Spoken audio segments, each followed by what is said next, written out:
नमस्कार, मैं हूं आपके साथ अंजना और आप देख रहे हैं हरियाणा टाइम्स। आइए शुरुआत करते हैं इस वक्त की बड़ी खबर से। धर्म और जाति के नाम पर तोड़ने का काम कर रही भाजपा, दीपेंद्र हुड्डा। भाजपा 10 साल के कार्यकाल के बाद भी कांग्रेस की राजनीति को टारगेट कर मांग रही वोट। रेवाड़ी विधानसभा के गांव महेश्वरी और जाट में कांग्रेस उम्मीदवार चिरंजीव राव के समर्थन में जनसभा करने पहुंचे दीपेंद्र हुड्डा। जैसे जैसे चुनाव की तिथि नजदीक आ रही है, वैसे वैसे ही चुनाव प्रचार भी गति पकड़ रहा है। रेवाड़ी से कांग्रेस के उम्मीदवार चिरंजीव राव लगातार जन समर्थन सभा करके जनता से अपने पक्ष में वोट की अपील कर रहे हैं। वहीं अपने घोषणा पत्र में किए गए वादों को जन जन तक पहुंचाने का काम कर रहे हैं। इसी कड़ी में रेवाड़ी से कांग्रेस के उम्मीदवार चिरंजीव राव के समर्थन में दीपेंद्र हुड्डा पहुंचे। दीपेंद्र हुड्डा ने रेवाड़ी विधानसभा के गांव महेश्वरी और जाट की में जन समर्थन सभा को संबोधित किया। जन समर्थन सभा में उमड़ी भीड़ देख दीपेंद्र हुड्डा और कांग्रेस उम्मीदवार चिरंजीव राव गदगद नजर आए।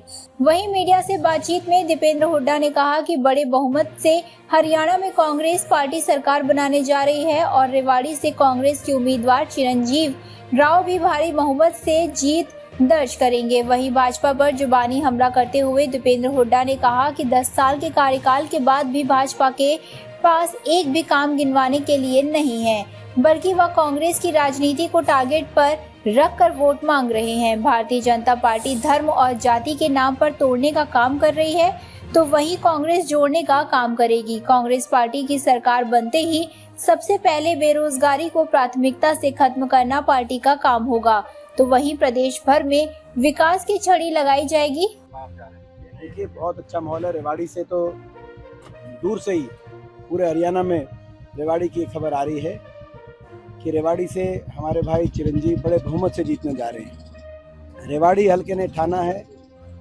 हरियाणा में कांग्रेस की सरकार को लाना है और चिरंजीव भाई को बड़े बहुमत से जिताना है।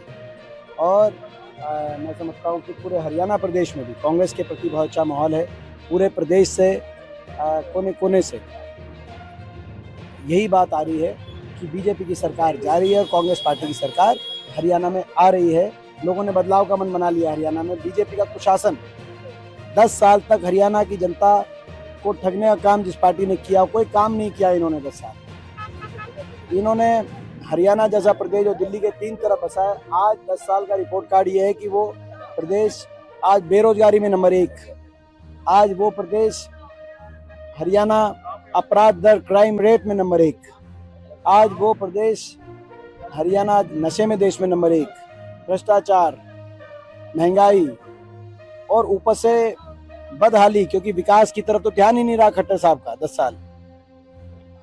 सबको उलझा दिया, किसी को property ID, family ID portal में, आम नागरिक को, नौजवान को कच्ची भर्तियों में, सीटी में, कहीं जाति धर्म पे लोगों को उलझा दिया। काम कुछ किया नहीं, हरियाणा का नुकसान ही नुकसान किया।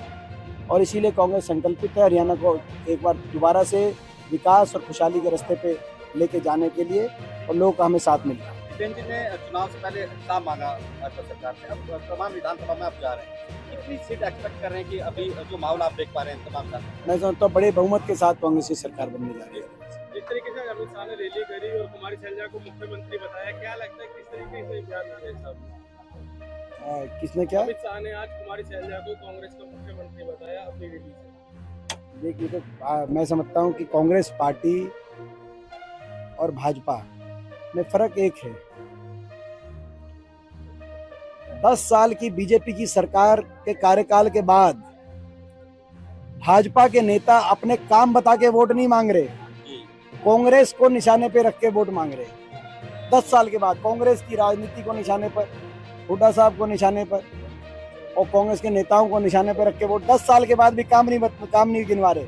और हम 10 साल विपक्ष में रहकर भी हम ये बता रहे हैं कि रेवाड़ी में हमारे समय विश्वविद्यालय बना, ITI बनी, कॉलेज बना, खरकटा में कॉलेज बना, सैनिक स्कूल आया, और ये सब विकास कार्य है जो चिरंजीव भाई ने गिनवाए। ये फर्क है, इनके पास 10 साल के गिनवाने के काम नहीं है। इसीलिए 10 साल के बाद भी जब ये आते हैं, आ रहे हैं, बड़े बड़े नेता दिल्ली से इनके आ रहे हैं, तो वो ये नेता कह रहे हैं कि हम हिसाब ही नहीं देंगे, जो उन्होंने पहले भी कहा था कि हुड्डा साहब हम हिसाब नहीं देंगे, आपको याद होगा, वो भी इन्होंने ही कहा था। तो यानी कि 10 साल में कुछ किया ही नहीं, केवल बंटाधार किया। इसीलिए अपने मुख्यमंत्री का चेहरा भी बदल दिया, क्योंकि सबको पता चल गया इस मुख्यमंत्री ने तो कुछ किया नहीं। आप बताओ। दिपेंद्र जी, हरियाणा में सोशल इंजीनियरिंग पूरी तरह से काम किया आपकी कांग्रेस के पास। अब वही जो तोड़ने के लिए शैलजा प्रकरण कह रहे कि 25 सितंबर को शैलजा बीजेपी में ज्वाइन कर दी। वो तो उन्होंने जवाब दे दिया, वही मैं कह रहा हूँ। आखिर ये आया क्यों, वजह क्या लगती है? क्योंकि बीजेपी आईटी सेल, वजह लगती है बीजेपी का आईटी सेल। बीजेपी का आईटी सेल को लोगों से कोई मतलब नहीं है। हरियाणा की जनता इतनी परेशान है, उससे कोई मतलब नहीं। बीजेपी का आईटी सेल कभी ये नहीं बताता कि बीजेपी ने क्या किया। वो हमेशा कांग्रेस को अपने निशाने पे रखे जो है, 10 साल के बाद भी हम निशाने पे, बीजेपी के लगातार 10 साल के शासन के बाद भी निशाने पे हैं हम। कुछ तो हमारे में भी होगा दम, कांग्रेस पार्टी में भी दम होगा। तो ये स्थिति है। क्वेश्चन लेते कि जिस तरह से जब आप पहुंचते थे अभी सीएम के नारे लगते हैं, तो मान ली आपके जो दौरे भी उसी एंगल पे हो रहे हैं। अभी डिप्टी सीएम के नारे चिरंजीव जी के लगे, आपके सीएम के लगे, क्या माने कि चेहरा होंगे दीपेंद्र जी से हरियाणा? देखिए, हरियाणा के अंदर कांग्रेस के बड़े बहुमत से सरकार बनेगी, यही हमारा लक्ष्य है। बदलाव हो, हरियाणा में कांग्रेस की सरकार बने जो हर वर्ग को साथ लग के हरियाणा को दोबारा से खुशहाली और विकास की तरफ लेके जाए। जहां तक उस सरकार में कौन क्या पद होंगे, ये फैसला कि हमारी कांग्रेस पार्टी की एक पद्धति है, एक प्रणाली है। विधायक दल जब चुन के आएगा, कांग्रेस का प्रचंड बहुमत से हमारी सरकार बनेगी, तो विधायक दल की भावना जानने के लिए ऐसी ऑब्जर्वर आते हैं। वो उन भावना से शीर्ष नेतृत्व को अवगत कराते हैं और कांग्रेस का शीर्ष नेतृत्व अपने विवेक से फैसले लेता है। ये हमारी पद्धति और प्रणाली है। लेकिन एक बात मैं सही मान रहा हूँ आपकी बात, धन्यवाद करता हूँ प्रेस के हमारे भाई जो लगातार ये प्रश्न पूछ रहे हैं कि कौन बनेगा और किस पद पे बनेगा। ये हमारी बहुत बड़ी नैतिक जीत है कि मान के चल रही है प्रेस कि सरकार तो कांग्रेस की आ रही है, मुद्दे तो ये प्रेस मान के चल रही है। तो हम इस बात के लिए आपका धन्यवाद, हम धन्यवादी हैं आपका। हरियाणा के बड़े मसले क्या है? अपने प्रॉपर्टी आईडी का मसला, तमाम ऐसे मसले उठा रहे हैं। तो आप चाहते हैं कि सरकार में आने के बाद करेंगे, तो सबसे बड़े मसले चाहते हैं? देखिए, सबसे बड़ा मसला है बेरोजगारी का। आज आपने देखा, ना तो निजी क्षेत्र में निवेश हुआ इस गवर्नमेंट में, और नया औद्योगिक क्षेत्र नहीं लगा, निवेश नहीं हुआ, निजी क्षेत्र में रोजगार सृजन नहीं हुआ, और सरकारी नौकरी समाप्त कर दी गई। जो बची कुची थी वो बड़े बड़े पेपर लीक घोटाले, भर्ती घोटाले, उनकी भेंट चढ़ गई। आज ये पर्ची खर्ची की बात करती है बीजेपी। असली कहानी ये बनी पिछले भाजपा के कार्यकाल में कि जो देगा पूरा खर्चा वो आउट कराएगा पर्चा। इतने 30 पेपर लीक, एचपीएससी के दफ्तर में 1.5 करोड़ की बरामदगी, और उस सचिव के पास मिली 1.5 करोड़ की बरामदगी, अनिल नागर, जो मुख्यमंत्री द्वारा वहां पे लगाए गए थे। और ये तो 1.5 करोड़ पकड़े गए रंगे हाथों।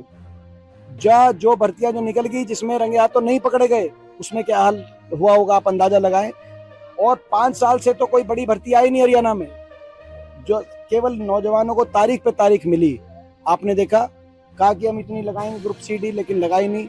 ये सबसे बड़ा मुद्दा है। कांग्रेस की सरकार आने पर पूर्णतः भर्ती विधान जो हमारे मैनिफेस्टो में आने जा रहा है, उसके माध्यम से मेरिट पर, समयबद्ध मेरिट पर नौजवानों को पक्की सरकारी नौकरी देने का काम करेंगे, पारदर्शिता से, निष्पक्षता से, पूरी तरीके से मेरिट पर।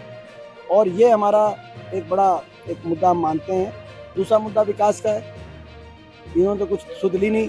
और तीसरा मुद्दा, ये जो भाई को भाई से उलझाने का काम करते हैं, धर्म और जाति पे समाज को तोड़ने का काम करते हैं, वो जो हमारा एक हमारी विचारधारा है कि भाजपा तोड़ेगी और हम जोड़ेंगे।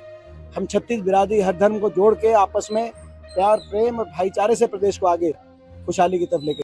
खबरों में अब तक के लिए बस इतना ही। फिर होगी आपसे मुलाकात एक ऐसी ही बड़ी खबर के साथ। तब तक के लिए नमस्कार और देखते रहिए हरियाणा टाइम्स। अगर आपको वीडियो पसंद आया हो तो लाइक करें व सब्सक्राइब करें। ऐसे ही लेटेस्ट अपडेट पाने के लिए बेल आइकन प्रेस करना ना भूलें। अगर आप हमें फेसबुक के माध्यम से देख रहे हैं तो हमारे पेज को फॉलो जरूर करें। धन्यवाद।